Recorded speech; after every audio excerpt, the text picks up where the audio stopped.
Parmi les différentes essences d'arbres européens, c'est sans conteste le chêne qui abrite la plus grande diversité d'insectes.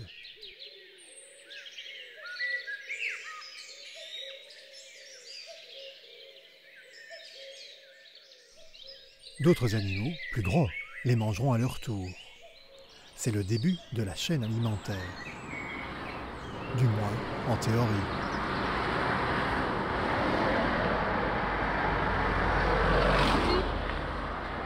Nous sommes au début du printemps.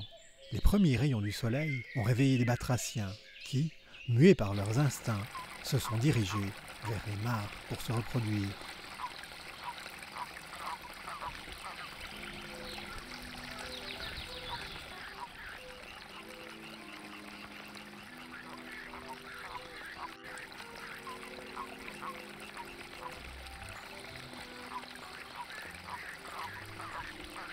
Ces crapauds ont passé tout l'hiver dans un terrier en forêt.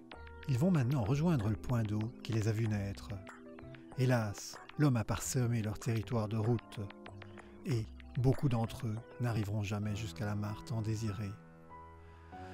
C'est encore un exemple de la fragmentation du territoire.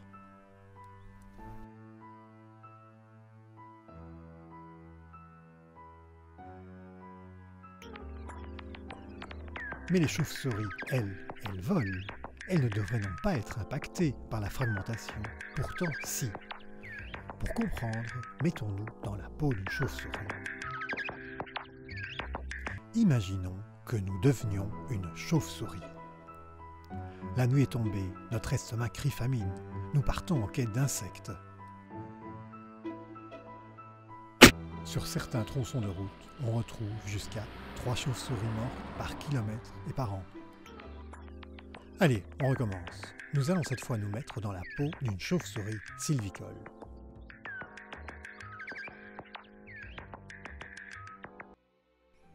Donc, comme plusieurs autres espèces belges, nous ne chassons que en forêt.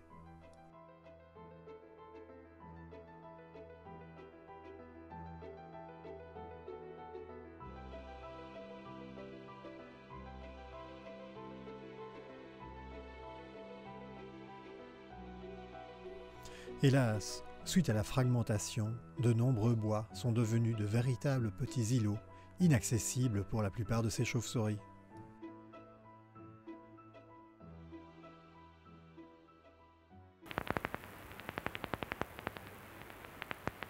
C'est le cas pour l'oreillard. Cette chauve-souris aux grandes oreilles chasse les insectes posés sur le feuillage des arbres. C'est une glaneuse. Ses énormes oreilles lui confèrent une ouïe exceptionnelle qui lui permet de repérer les insectes qui se déplacent et rongent les feuilles. L'hiver, elle replie ses longues oreilles le long de son corps, pour ainsi éviter la déshydratation.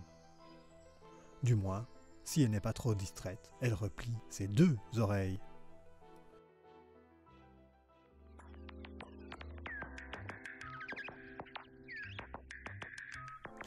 Imaginons cette fois que nous devenions un vespertillon de Bechstein.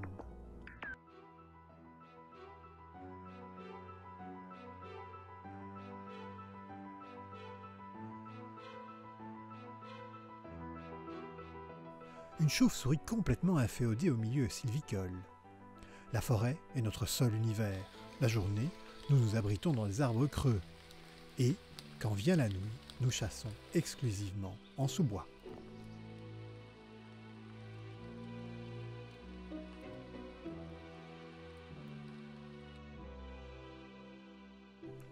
Des chercheurs allemands ont démontré que si on coupe notre bois en 2, par une route fort fréquentée, nous n'oserons pas la traverser. Notre territoire se trouve alors réduit de moitié, la famine nous guette et nos colonies périclitent.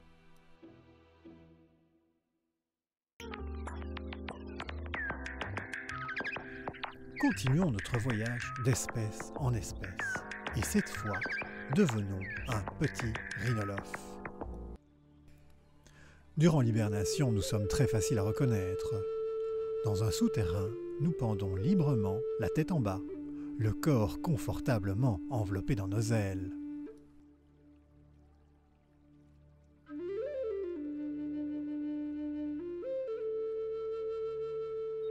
L'été, les femelles se rassemblent dans les combles chauds pour mettre leur bébé au monde.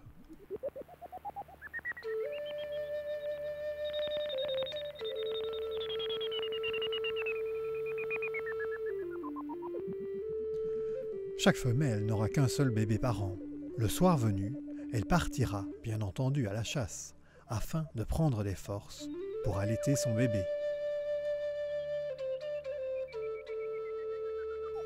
Nous, les petits rhinolophes, chassons principalement en forêt. Nous sommes très timides, on rase les murs et on ne s'aventure jamais en terrain ouvert.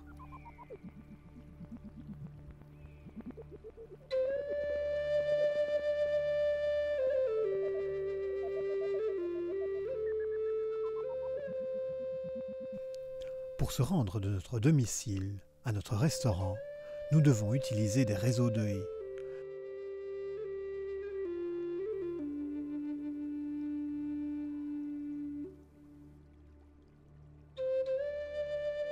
Elles nous servent de garde-manger, mais surtout de ligne de métro.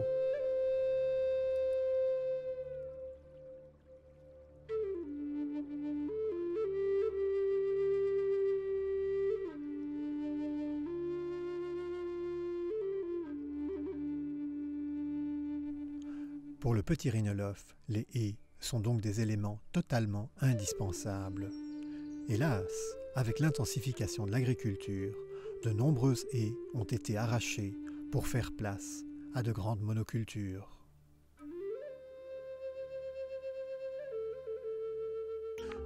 Faisons une dernière réincarnation. Cette fois, nous allons nous transformer en un vespertillon de Daubenton. Nous sommes ici dans le fort de Steendorp. Cet ouvrage fait partie de la ceinture de fortification qui protégeait la ville d'Anvers. Aujourd'hui, cet édifice est devenu une réserve naturelle et nous sommes près de 2000 à hiberner chaque hiver.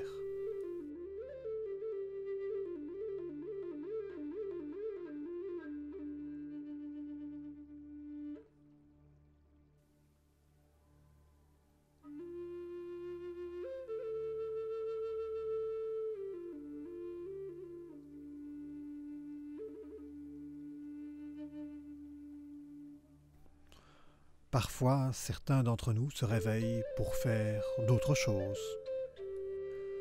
En flamand, on nous appelle watervleermuis.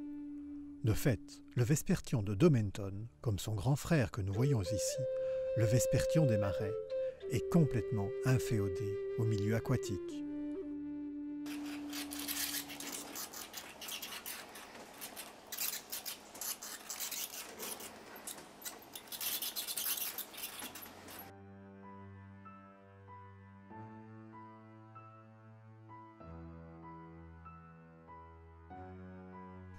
Comme d'autres espèces de chauves-souris, nous détestons la lumière artificielle. Faisons une expérience. Cette caméra thermique permet de nous voir chasser au-dessus de l'eau. Allumons une lampe. Nous désertons rapidement cette zone. Éteignons la lampe. Nous revenons. En Hollande, des chercheurs ont démontré que lorsqu'on éclairait un tronçon de canal, les vespertillons des marais n'étaient pas capables de traverser la zone éclairée et faisaient demi-tour. Mais que pouvons-nous faire contre la fragmentation du territoire? Heureusement, des initiatives ont déjà été prises par les autorités publiques, comme par exemple avec ces écoducs.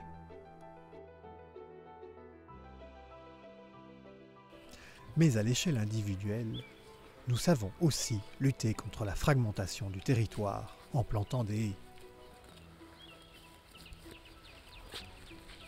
Ces nouvelles haies permettront aux animaux sauvages de mieux circuler d'une zone à l'autre. Il va de soi qu'il faut bien entendu privilégier les espèces indigènes.